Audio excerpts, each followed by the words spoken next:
Ghost stories in Hindi में आप सभी का स्वागत है। दोस्तों, अगर आप लोग इस चैनल पर नए हो तो इस चैनल को सब्सक्राइब कर लीजिए।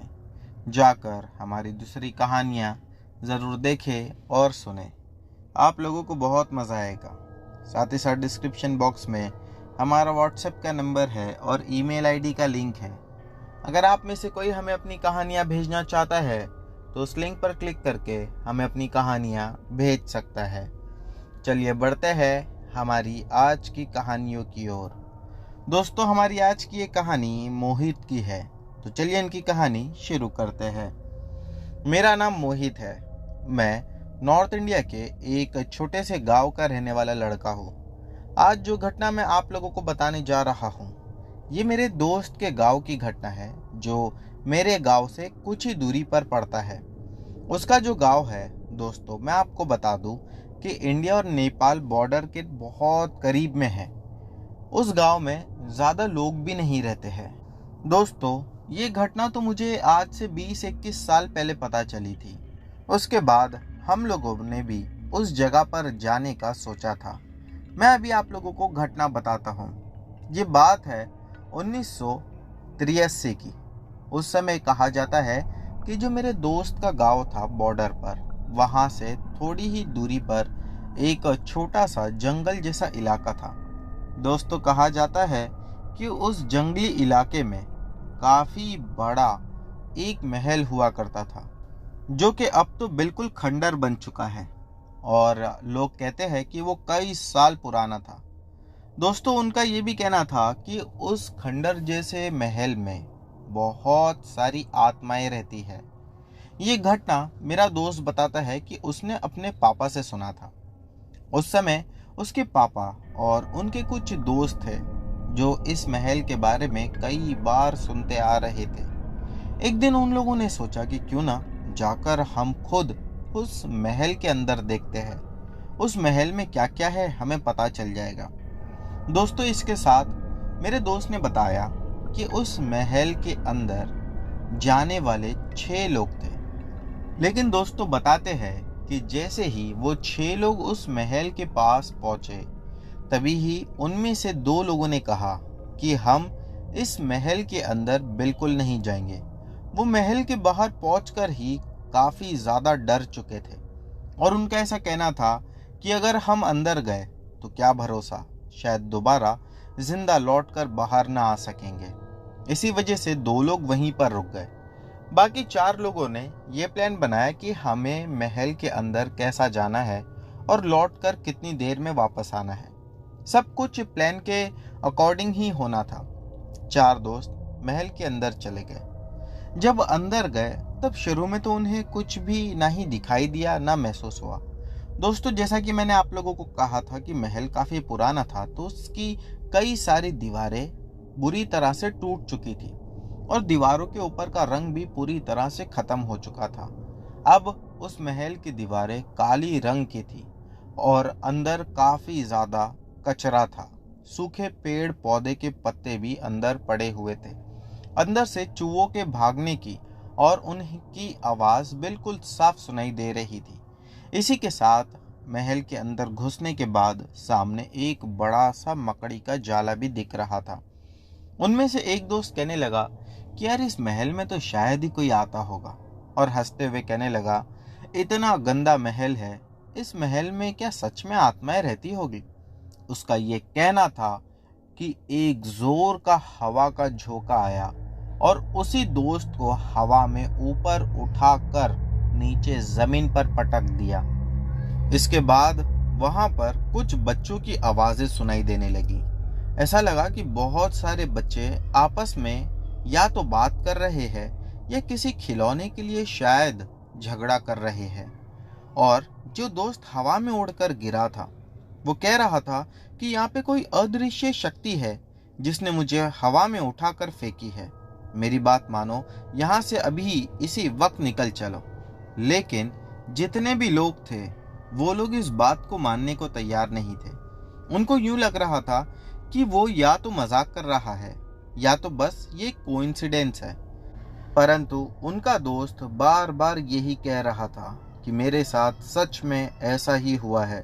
मेरी बात का विश्वास करो। लेकिन उसकी बात उस समय दोस्तों कोई नहीं मान रहा था।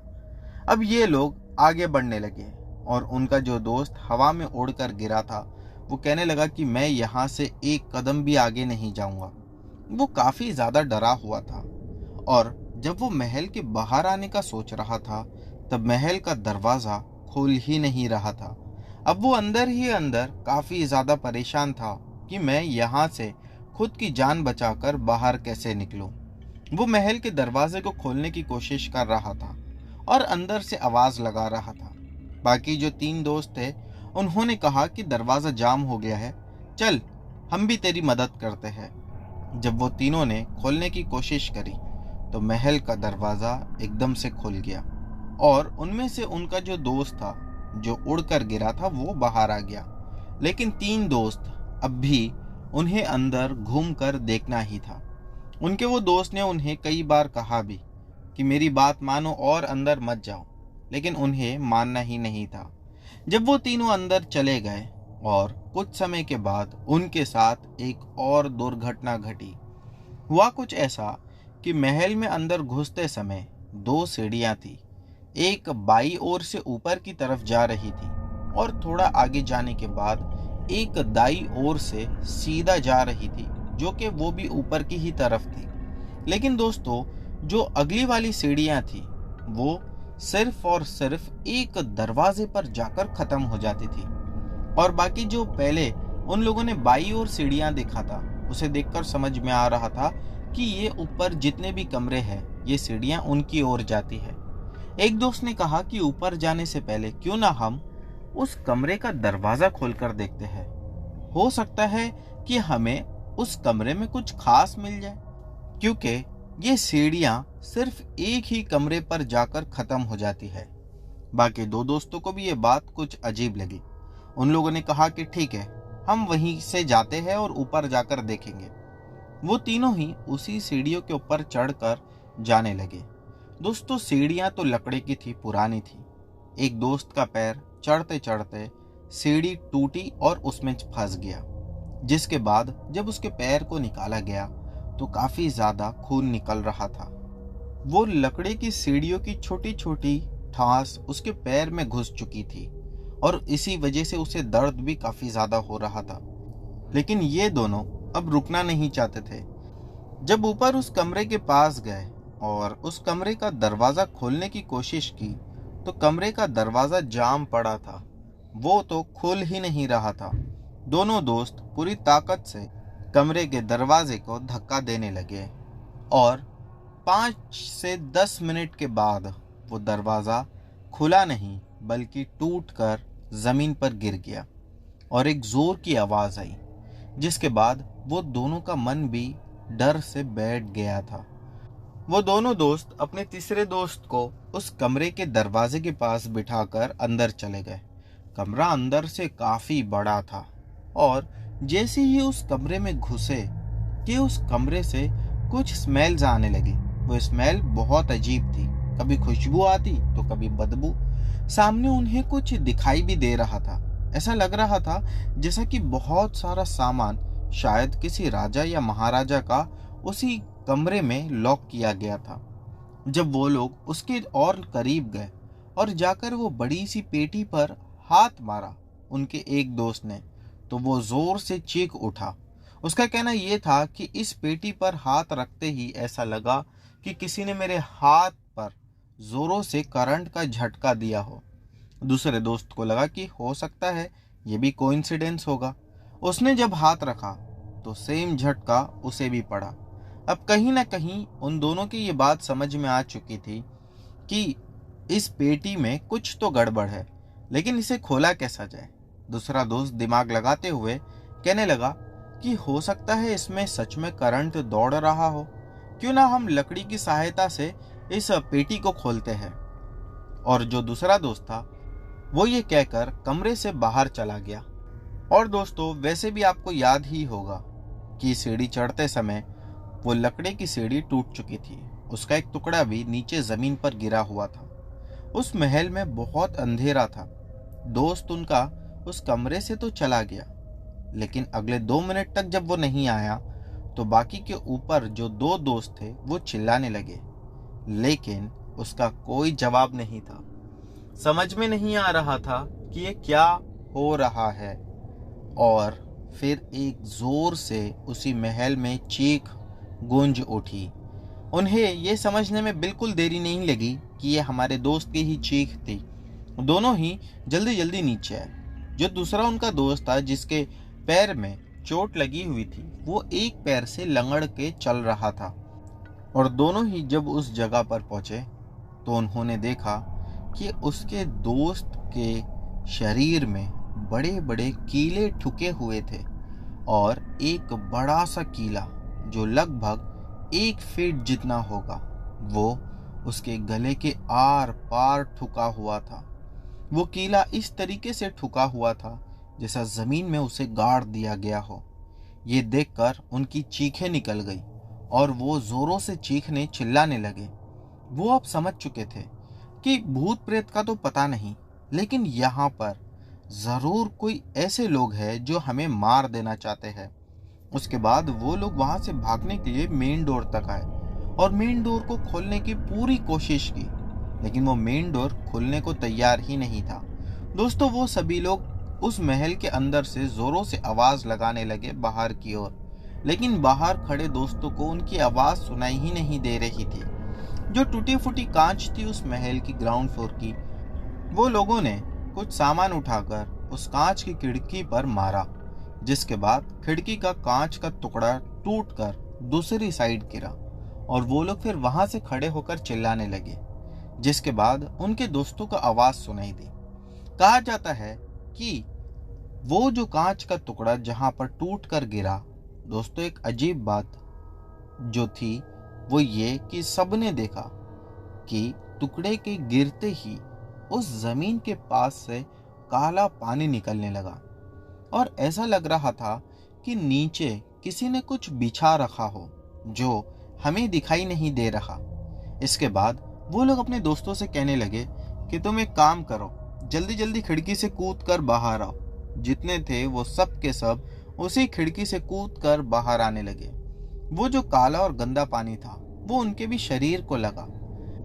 हो सकता है कि वहां पर कोई पुरानी गटर होगी और उसी का वो गंदा पानी होगा, लेकिन गटर वहां पर दिखाई नहीं दे रही थी। ये बात से सभी लोग काफी ज्यादा डरे हुए थे और वहां से लौट कर आ गए। उन लोगों ने अपने एक दोस्त को खो चुका था, जिसके बाद वो लोग काफी ज्यादा डरे हुए थे और अपने दोस्त के दुख में परेशान थे। दोस्तों, इस घटना को घटे हुए कुछ 6 ही दिन हुए थे कि उनका एक दोस्त जिसके पैर पर मार लगी थी, वो कहने लगा कि मुझे मेरा वही दोस्त दिखाई देता है जो कि उस महल में मारा गया था।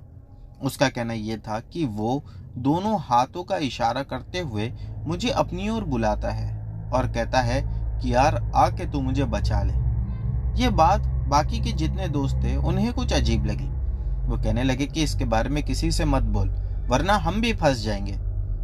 उनका वो दोस्त बार बार यही बात कहता और दोस्तों अगले ही कुछ दिन में ये बात उसने अपने घर पर बता दी थी। उसके घर वालों ने इस बात को लेकर हम सभी को बहुत चिल्लाया था। फिर उसने ये भी कहा कि यार एक अजीब बात मेरे साथ और भी हो रही है। जब हम लोगों ने पूछा कि क्या, वो कहने लगा कि रात में जब भी मैं सोता हूँ तो ऐसा लगता है कि मेरे पूरे शरीर पर कोई नोकीली चीजों से कुछ चुभा रहा है, और कई बार तो ऐसा लगता है कि मेरे गले में किसी ने कांटे फंसा दिए हो, जिसके बाद मुझे थूक निगलने में भी दिक्कत होती है। दोस्तों, ये बात सुनने के बाद हम जितने भी दोस्त थे वो काफी ज्यादा डरे हुए थे। उनमें से एक का कहना यह भी था कि इसकी ये सारी बातें सुन सुनकर अब कहीं मेरे मन में भी डर जाग रहा है। और उसका ऐसा कहना था कि पिछले 1-2 दिन से उसे भी सपने में उसका वही दोस्त दिखाई देता है जो कि मारा गया था।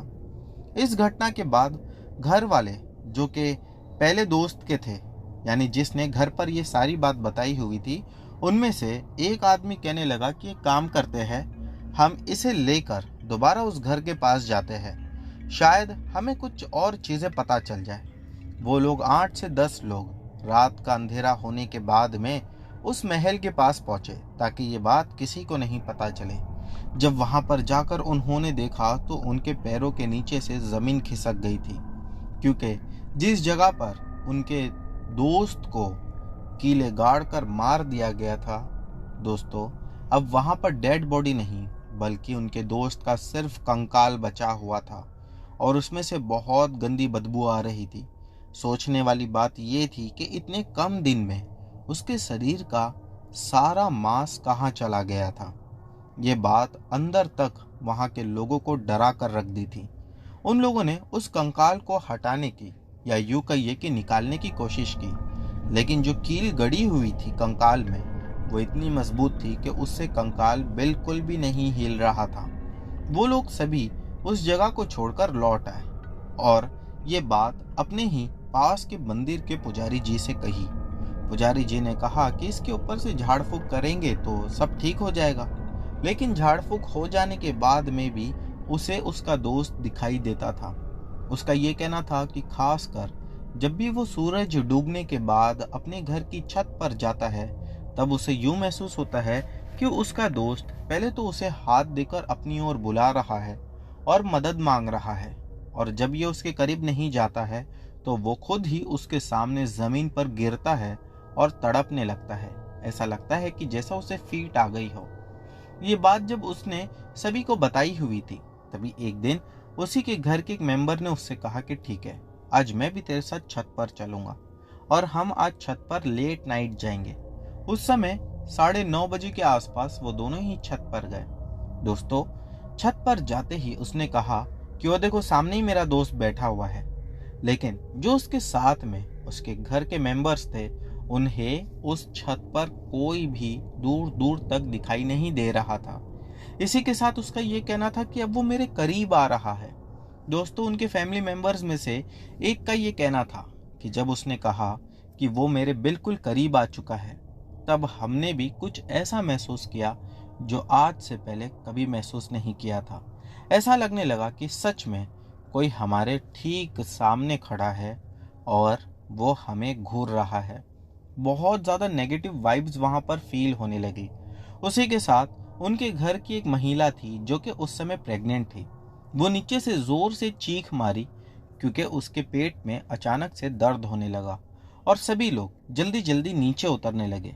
लेकिन उस जल्दी में उन लोगों ने अपने उसी फैमिली मेंबर को छोड़ दिया था जिसे वो दिखाई दे रहा था, और नीचे आने के बाद सबको कुछ समय के बाद ख्याल आया कि यार हमने अपने उस लड़के को ऊपर ही छोड़ दिया है। जब ऊपर जाकर वो लोगों ने देखा तो वो कहीं पर भी नजर नहीं आ रहा था।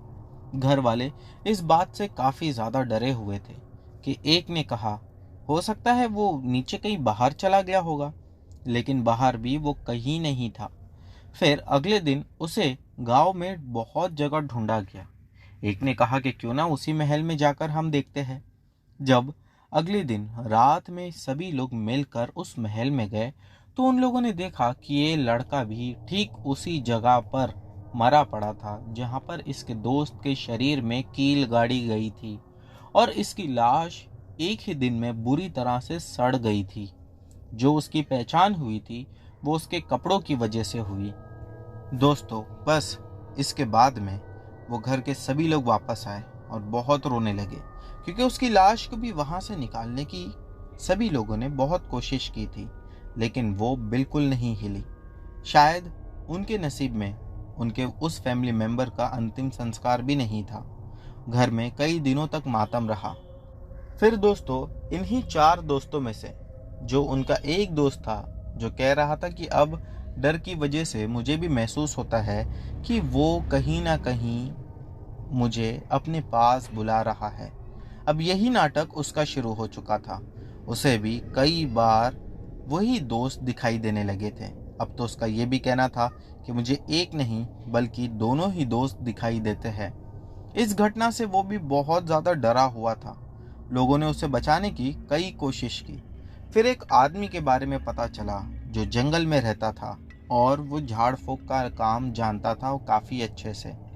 जब उसे उसके पास ले जाया गया तो उसने 6 नारियल मंगाए हुए थे और एक सूखा हुआ पुराना नारियल मंगाया था।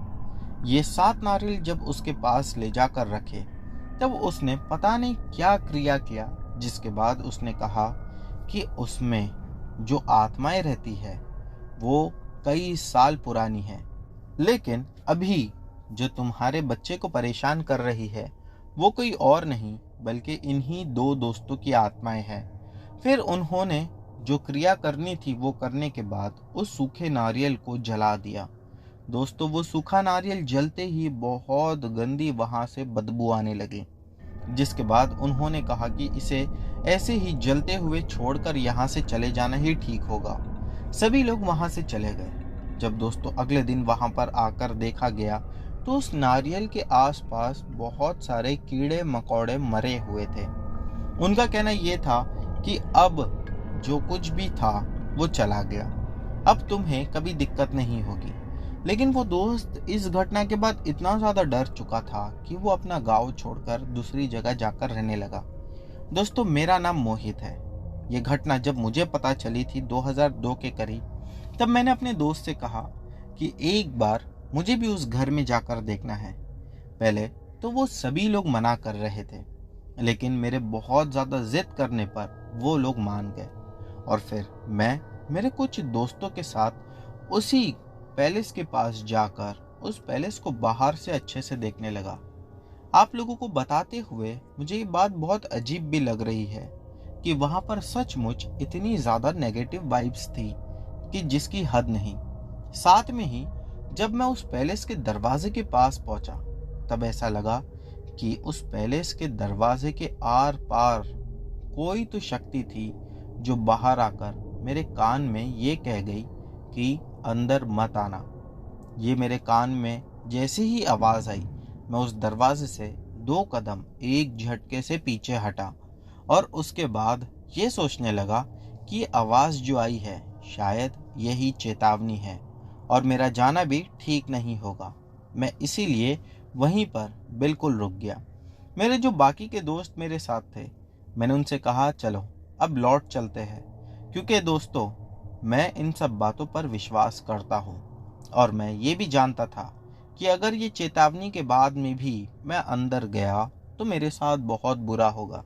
ये बात यहाँ ख़त्म नहीं हुई। जब हम उस जंगल से निकल रहे थे तो हमें एक आदमी बैठा हुआ दिखाई दिया। वो आदमी शायद जंगल में लकड़ी काटने गया होगा या पता नहीं किस काम से।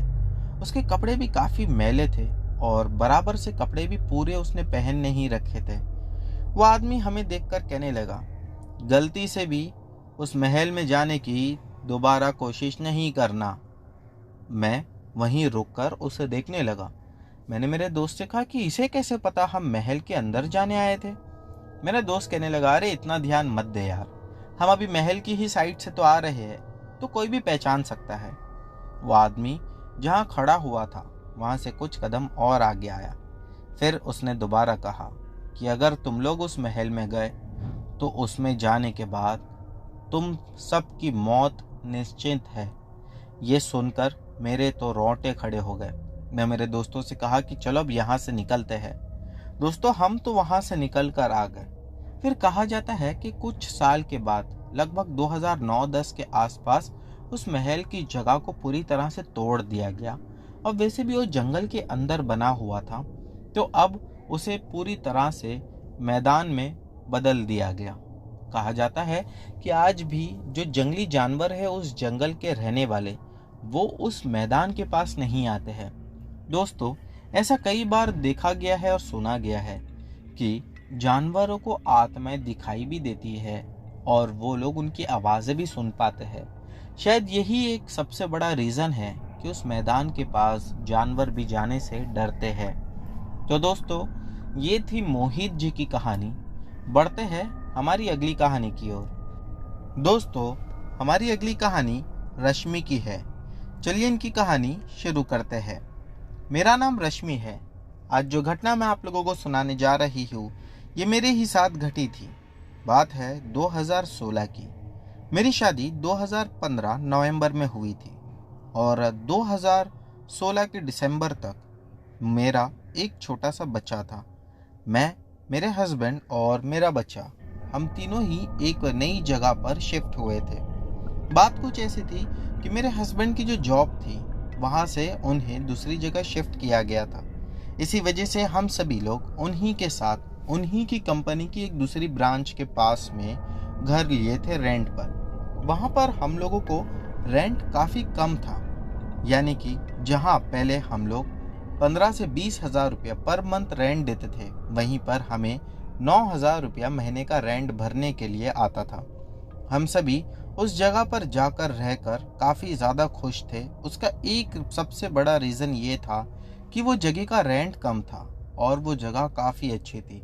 आस-पास बिल्कुल भी भीड़ भाड़ नहीं थी, बहुत सुकून रहता था वहाँ पर। मेरे हस्बैंड रोज़ाना शाम में 6 बजे के आसपास ऑफिस से घर आ जाते थे। उनकी ऑफिस 5 बजे छुट्टी थी और 1 घंटे के अंदर वो सारा काम अपना वाइंड अप करके हमारे पास घर पर होते थे। लेकिन एक दिन उन्हें आने में कुछ ज़्यादा ही समय हो गया था। उन्हें रात के 9:30-10 बज चुके थे। जब वो घर पर आए तो मैंने उनसे पूछा कि आज आप इतना लेट आए, आपको पता है हम कितने परेशान थे। उन्होंने मुझे देखा और कहा कि ऐसा क्या हुआ था कि तुम इतने परेशान थे। मैंने कहा बस कुछ नहीं, मेरे को बहुत अजीब अजीब ख्याल भी आ रहे थे और टेंशन भी हो रहा था कि आप नहीं आ रहे थे। आपको फ़ोन भी की थी मैंने 2 से 3 बार, लेकिन आपका फ़ोन स्विच्ड ऑफ था। मेरे हस्बैंड ने कहा कि हाँ, क्लाइंट के साथ कुछ ज़्यादा ही लंबी मीटिंग हो गई और मुझे कल 2 दिन के लिए बाहर भी जाना है। मैंने कहा कि अभी तक तो आपको कभी जाना नहीं होता था, ये पहली बार है कंपनी आपको बाहर भेज रही है। उन्होंने कहा कि हाँ, मुझे जाना होगा। दोस्तों, मैं आप लोगों को ये भी बता दूं कि मेरे हस्बैंड उसी कंपनी में पिछले 7 साल से जॉब कर रहे थे, लेकिन कभी ऐसा नहीं हुआ था कि कंपनी ने उन्हें कहीं बाहर भेजी थी, और वो भी 2 दिन के लिए। ये पहली बार था। मेरे हस्बैंड कहने लगे कि अगर तुम लोगों को डर लग रहा है तो चलो मैं तुमको तुम्हारी मम्मी के वहाँ छोड़ दूँ। मैंने कहा नहीं, बस 2 दिन की तो बात है, आप जाकर आ जाओ, हम लोग रह लेंगे। मेरे हस्बैंड अगले दिन सुबह में ऑफिस के लिए निकले। शाम तक तो सारी चीज़ें ठीक थी। दोस्तों, आप लोगों को एक बात ये भी बताना चाहती हूँ कि मेरे हस्बैंड शाम में 6 बजे के आसपास घर पर आ जाते थे। हम लोग जो घर में रहते थे उस घर के आसपास बहुत कम लोग रहते थे और शाम में हम साथ में ही टाइम स्पेंड करते थे। रात में 10-11 बजे तक सो जाते थे। लेकिन जब मेरे हस्बैंड चले गए तब वो दिन शाम के 6 बजे के बाद तो समय कट ही नहीं रहा था और घर पे भी काफ़ी ज़्यादा मुझे डर सा लग रहा था। ऐसा लग रहा था कि कोई है जो मुझे घूर रहा है, लेकिन वो कौन था ये समझ में नहीं आ रहा था। सारी बातें तो अपनी जगह ठीक थी। रात के 9:30-10 बजे मेरा जो बेटा था वो जोर से चीख मारकर रोने लगा। मैं किचन में शायद उसका दूध उबालने के लिए गई हुई थी। मैं जल्दी से जब आकर देखी तो मैंने पाया कि वो छत की ओर देखकर रो रहा था। मैंने उसे प्यार किया, उठाया। वैसे भी छोटा बच्चा था, उसे क्या ही समझेगा। मैं उसके बाद उसे गोद में लेकर किचन में गई। वहां जाकर मैं दूध उबालने के लिए जो रख कर आई थी उसे छानने लगी। दोस्तों, दोबारा से सेम रोने की आवाज़ मुझे उसी बेडरूम से सुनाई दी। लेकिन सवाल ये उठ रहा था कि जब बच्चा मेरे गोद में था तो मेरे कमरे से दूसरे रोने की आवाज़ किसकी थी। मैं जल्दी से उस कमरे में गई। जाकर देखी तो कमरे में कोई नहीं था। फिर ये आवाज़ कैसी थी? मैं अभी कमरे में खड़ी ही थी कि बर्तनों की गिरने की आवाज़ सुनाई दी। जब किचन में आकर देखी तो जिस बर्तन में मैंने दूध को उबालने के लिए रखा था वो बर्तन अब नीचे गिर चुका था और फ्लोर पर हर जगह दूध फैला हुआ था। मैं इससे काफ़ी ज़्यादा डर चुकी थी क्योंकि घर में मेरे अलावा तो कोई था ही नहीं। फिर ये बर्तन ऊपर से नीचे किसने गिराया था?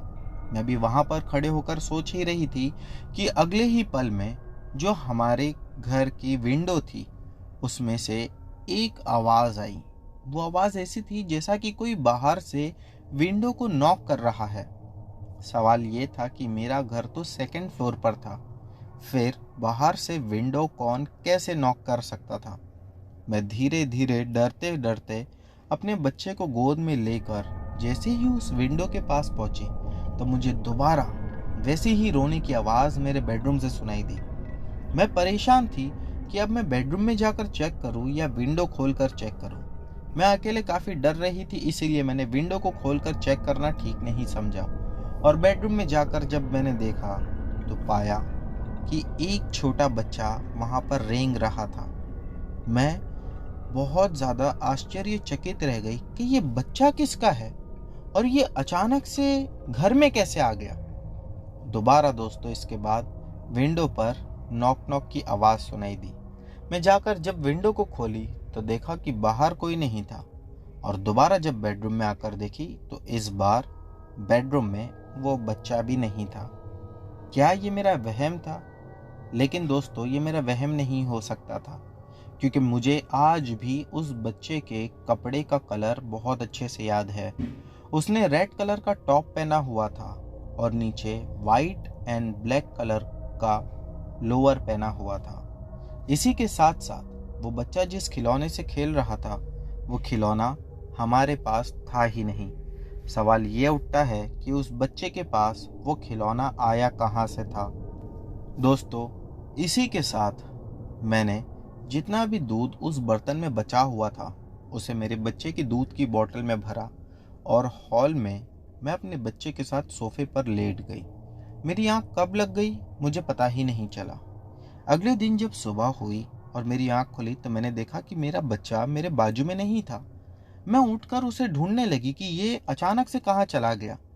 जब मैंने जाकर देखा तो पाया कि मेरा बच्चा बेडरूम में हमारे बेड पर सोया हुआ था, और उसे किसी ने अच्छे से ब्लैंकेट भी उड़ा कर रखी थी। ये बात अब मुझे अंदर तक खा रही थी कि रात में ये मेरे पास सोया था। फिर ऐसा कौन था मेरे अलावा जिसने इसके साथ ये किया हो। मैं बहुत ज़्यादा डर गई थी। उसी दिन मैंने मेरी मम्मी को फ़ोन किया और उनसे कहा कि आप लोग आज अभी इसी वक्त मुझे लेने के लिए आ जाइए। मेरी मम्मी और मेरा भाई मुझे लेने के लिए आए। मैं उसके बाद वहाँ से उनके पास चले गई।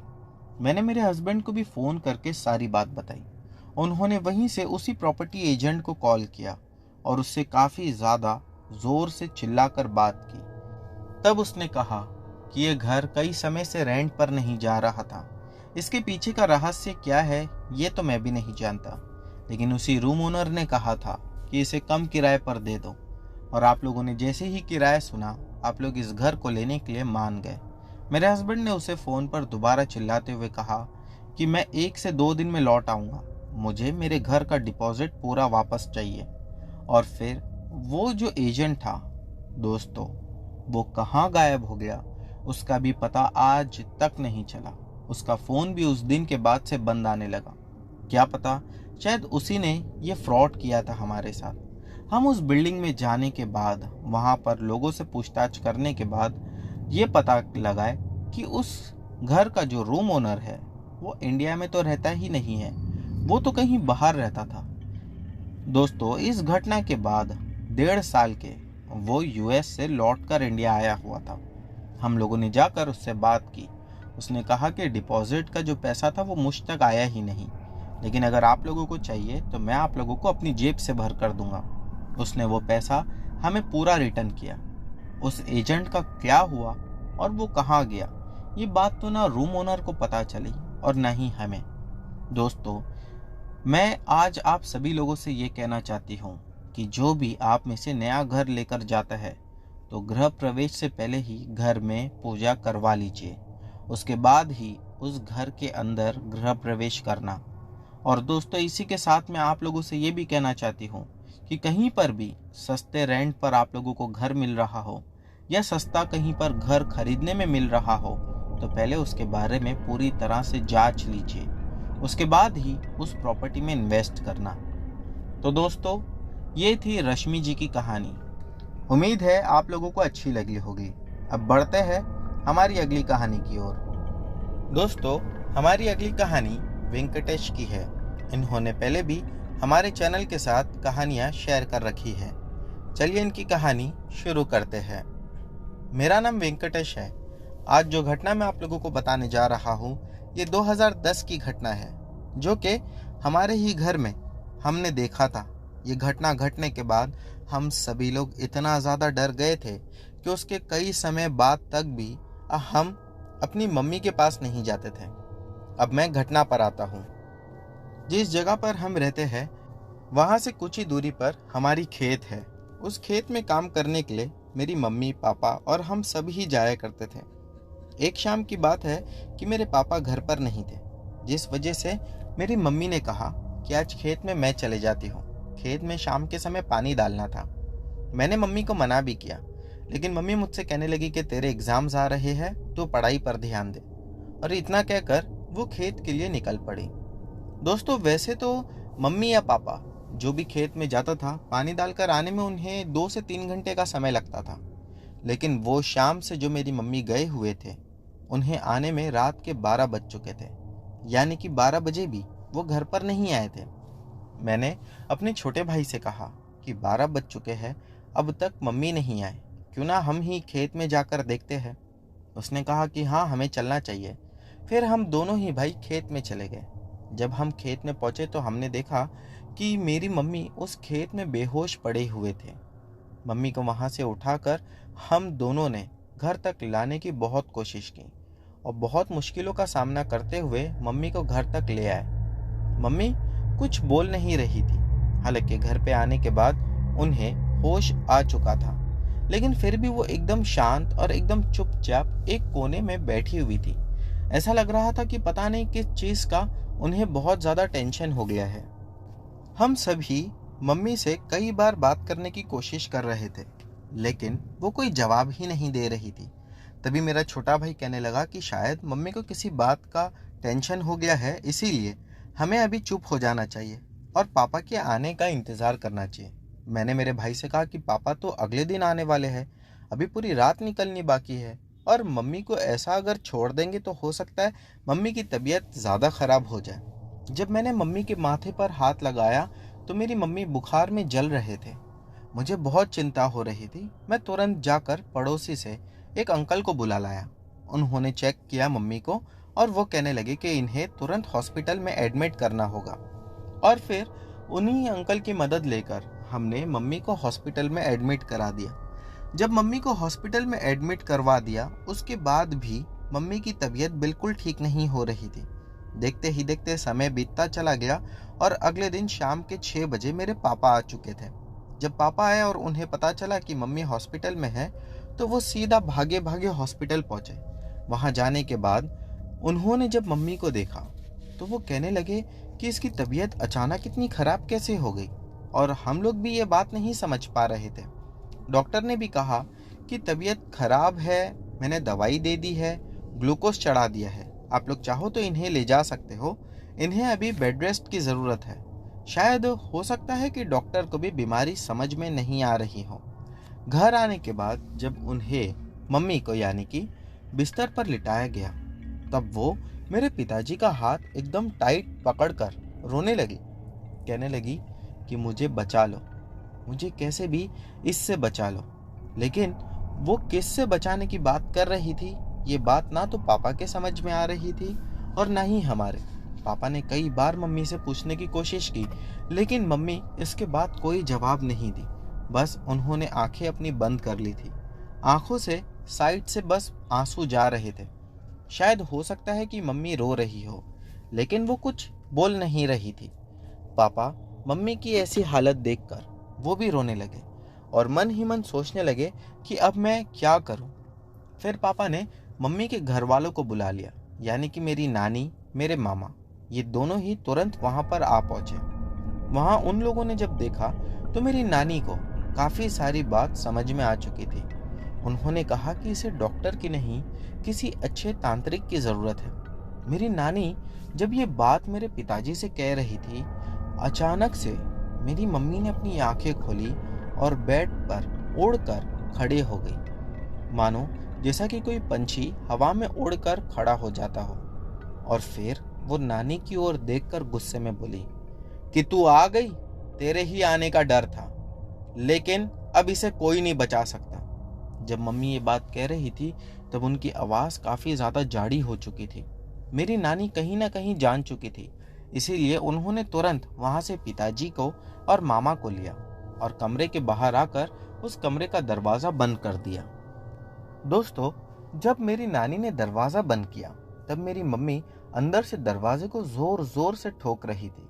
एक बार को हमें यूं भी लग रहा था कि मम्मी में इतनी ताकत कहाँ से आ गई, और ऐसा लग रहा था जैसे कि अभी दरवाज़ा तोड़कर वो बाहर आ जाएगी। तभी मेरी नानी मामा के साथ बाइक पर बैठकर वहां से तुरंत निकल गई, और 1 घंटे के बाद वो किसी के साथ में आई। शायद वो कोई तंत्र मंत्र जानने वाला आदमी था। जब वो घर में आया तो उसने बहुत सारे केले के पेड़ के पत्ते ले आया था अपने साथ में, और लाते साथ उसने कमरे की दहलीज पर बिछा दिया।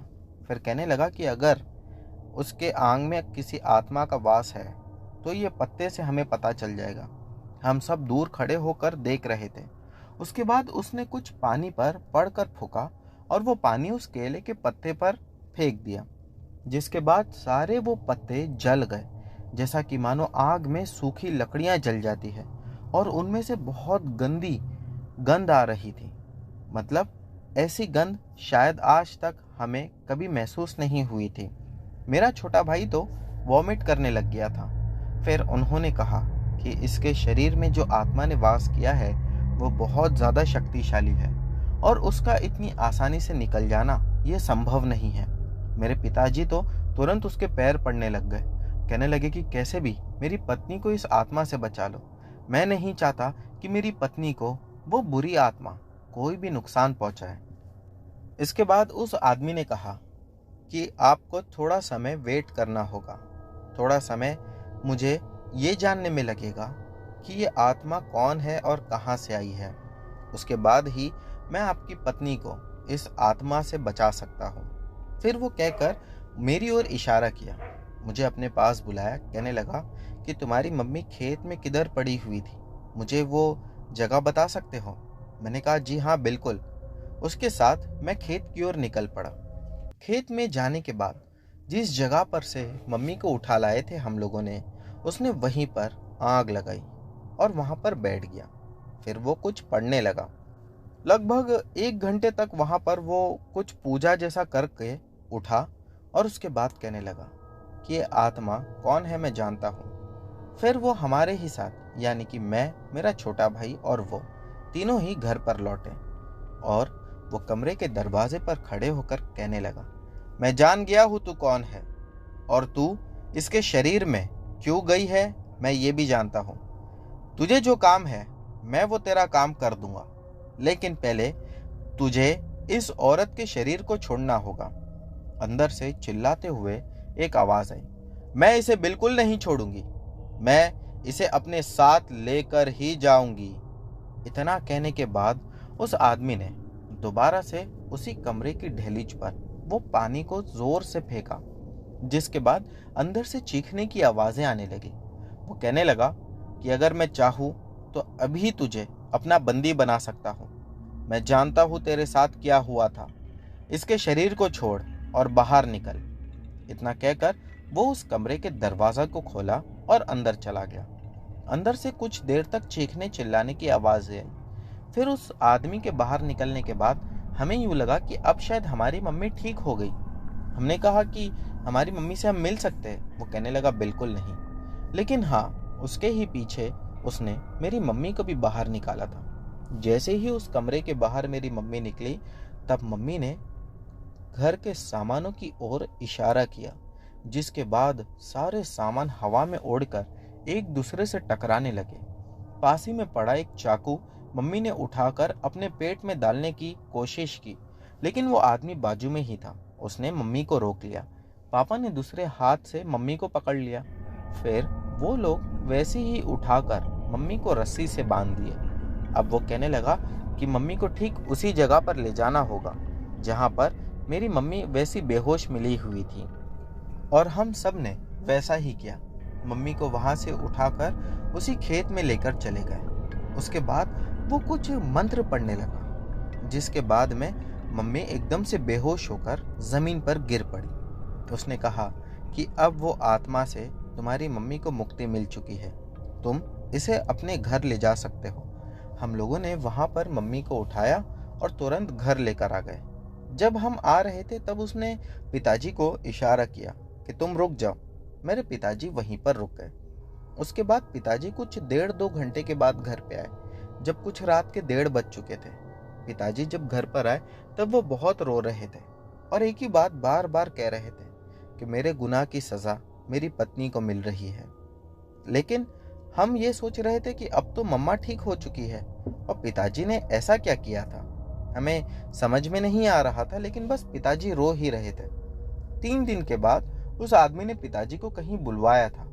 पिताजी 3 दिन के बाद सुबह में 5 बजे उठकर निकल पड़े और शाम में फिर जब घर पे लौटे तब पिताजी बिल्कुल खुश थे, क्योंकि जो 3 दिन पिताजी रो रो कर निकाले थे उसकी वजह से उनकी तबीयत भी खराब हो चुकी थी। और दोस्तों, वो 3 दिन तक उन्होंने ना ही तो कुछ खाया था, ना ही बराबर से सोया था। जब वो घर पर आए तब हम सबको गले लगाकर कहने लगे कि आज सब कुछ खत्म हो गया। मेरे से जो कुछ भी हुआ था मैंने आज उसका पश्चाताप कर लिया। और उसके बाद वो आराम से बैठकर हम लोगों के साथ खाना खाया। हमने पिताजी से कई बार पूछने की कोशिश की कि पिताजी आपके साथ क्या हुआ था, या आपने ऐसा क्या किया था, आप बताओ। लेकिन पिताजी ने कभी भी हमारे सामने मुंह ही नहीं खोला। हमने कई बार मम्मी से भी जानने की कोशिश की, लेकिन मम्मी ने शायद जानबूझकर नहीं बताया, या हो सकता है कि हमारी मम्मी को उसके बारे में सच में कुछ पता ही ना हो। तो दोस्तों, ये थी वेंकटेश जी की कहानी। उम्मीद करता हूँ आप लोगों को पसंद आई होगी। बढ़ते हैं अगली कहानी की ओर। दोस्तों, हमारी अगली कहानी ज्योति की है। चलिए उनकी कहानी शुरू करते हैं।